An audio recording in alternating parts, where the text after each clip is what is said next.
আমি একটু আগে ওখানে বসে চিন্তা করছিলাম যে আচ্ছা বলবোটা কি, যদিও আমার কাছে অনেকগুলো কথা লেখা আছে এখানে। আমি চিন্তা করছিলাম বলবোটা কি, এই জন্য চিন্তা করছিলাম যে আমার আগে যারা বক্তব্য রাখলেন এবং আমার যে এক্সামটা কিছুক্ষণ আগে হয়ে গেল, আমার মনে হয় মোটামুটিভাবে সেখানে বক্তব্যের সব কিছুই চলে এসছে। জি, ভালো নাম্বারে পেয়েছি, থ্যাংক ইউ সো মাচ। তো এখন আসলে বলার বোধহয় খুব বেশি কিছু নেই, বলি যা বলার সেটা বলা হয়ে গেছে, এখন বোধহয় কাজ করার সময়।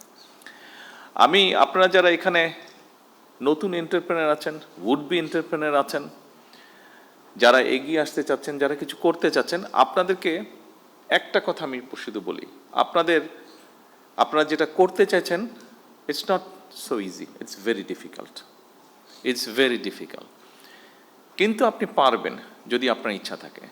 আমি আমার লাইফের একটু ছোট্ট একটু বিষয় তুলে ধরতে চাইছি। আপনাদেরকে নিরুৎসাহিত করছি না, আমি আপনাদেরকে উৎসাহ দিতে চাইছি।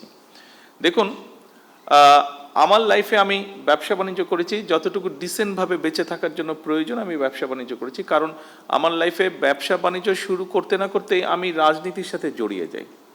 দুটো জিনিস একসাথে চলে না, কিন্তু বেঁচে থাকতে হবে, সেই জন্য যতটুকু ব্যবসা বাণিজ্য করা প্রয়োজন ডিসেন্ট লাইফের জন্য আমি ততটুকু করেছি, বাকি সময়টা আমি আমার রাজনীতির জন্য দিয়েছি। এখানেই আমি ঠিক করে নিয়েছি যে এখানেই আমাকে এগিয়ে যেতে হবে। কিন্তু এই এগিয়ে যেতে গিয়ে একটা মানুষকে অনেক কিছুর ভিতর দিয়ে যেতে হয়। আমি গিয়েছি মানসিক নির্যাতন, আমি গিয়েছি শারীরিক নির্যাতন, বিভিন্ন রকম হিউমিলিয়েশন, বিভিন্ন রকম ফিজিক্যাল টর্চার, বিভিন্ন রকম যন্ত্রণার মধ্যে দিয়ে আমি গিয়েছি। অনেক ধৈর্যের পরীক্ষা দিতে হয়েছে। তারপরে আমি আজকে আলহামদুলিল্লাহ আল্লাহর মতো একটা জায়গায় এসেছি। আপনাদেরকে খুব সংক্ষেপে এটা বলার কথা অর্থ হলো, আপনাদেরকে এরকম অনেক কষ্টের মধ্যে দিয়ে যেতে হবে। তবে আপনাদেরকে এতটুকু বলতে পারি, এই মুহূর্তে আমার সরকারের অবস্থান থেকে আমি বলতে পারি, আমরা আছি আপনাদের সাথে, আপনাদেরকে হেল্প করার জন্য, আপনাদেরকে পথ দেখানোর জন্য, আপনাদের পাশে দাঁড়ানোর জন্য আমরা আছি। কতটুকু পারবো আমি জানি না, বাট আমরা আছি, যতটুকু পারবো সর্বোচ্চ শক্তি দিয়ে আমরা আপনাদের পাশে থাকার চেষ্টা করব আমরা ইনশাল্লাহ। এই জন্য আমি এই কথাটা বলছি, কারণ আপনাদেরকে এগিয়ে আসতে হবে।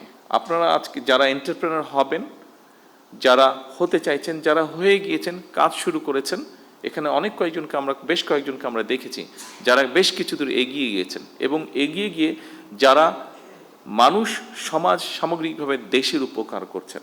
আপনাদেরকে প্রয়োজন, আপনার জন্য আপনার প্রয়োজন না, আপনাকে প্রয়োজন লক্ষ কোটি মানুষের জন্য প্রয়োজন, আপনাকে প্রয়োজন এই দেশের জন্য প্রয়োজন।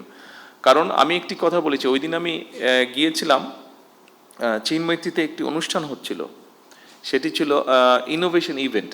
আমরা ছোটবেলায় সায়েন্স ফেয়ার বলতে যা বুঝিয়েছি, অনেকটা ওরকম, বিভিন্ন বাচ্চারা, স্কুলের বাচ্চারা বিভিন্ন সারা দেশ থেকে এসছে, তারা ওখানে বিভিন্ন রকম তাদের প্রজেক্ট তারা নিয়ে এসেছে। কিছুদিন আগে আরেকটা অনুষ্ঠানে গিয়েছিলাম, সেখানে প্রায় সারা বাংলাদেশের প্রাইমারি স্কুলের 22 লক্ষ বাচ্চা পার্টিসিপেট করেছিল। প্রাইমারি স্কুলের বাচ্চা, ক্লাস 2, 3 থেকে 5 পর্যন্ত, বিভিন্ন স্পোর্টসে। ওদের ফুটবল ম্যাচটা আমি দেখতে গিয়েছিলাম। এই দুটো ইভেন্ট, বিশেষ করে এই দুটো ইভেন্ট দেখার পরে আমি অ্যাকচুয়ালি, যেহেতু আমি রাজনীতি করি, মাঝে মাঝে হয়তো হতাশ হয়ে যেতাম, বা মাঝে মাঝে এখনো মাঝে মাঝে কিছুটা অনেক ক্ষেত্রে বেশি হতাশ লাগে। কিন্তু এই বাচ্চাগুলোকে দেখার পরে নিজেকে খুব কনফিডেন্ট মনে হয়েছে। এই জন্য কনফিডেন্ট মনে হয়েছে। আর আজকে যখন আপনাদের কতগুলো কাজ দেখলাম, আপনাদের কয়েকজনের বক্তব্য শুনলাম, তখন নিজের কনফিডেন্সটা আজকে আরও বেড়ে গিয়েছে। কারণ দেখুন, যেহেতু রাজনীতি করি, একটা তো আমার লক্ষ্য আছে, উদ্দেশ্য আছে। রাজনীতি আছে, দলের পরিকল্পনা আছে, সব কিছু আছে, কাজ আছে, কিন্তু যেহেতু দেশ পরিচালনার দায়িত্বে আছি, আমাদেরকে দেশকে নিয়ে আমরা চিন্তা করি, দেশের বিভিন্ন সেক্টর নিয়ে চিন্তা করি।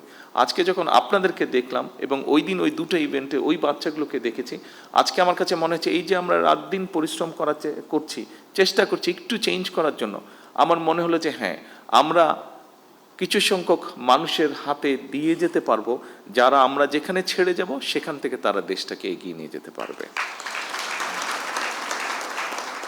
এই যে দেশটাকে আপনারা এগিয়ে নিয়ে যেতে পারবেন, আপনাদের কাছে এই প্রত্যাশাটা, এই দৃঢ় আশাটা, এই বিশ্বাসটা রেখে আমার বক্তব্য আমি শেষ করছি।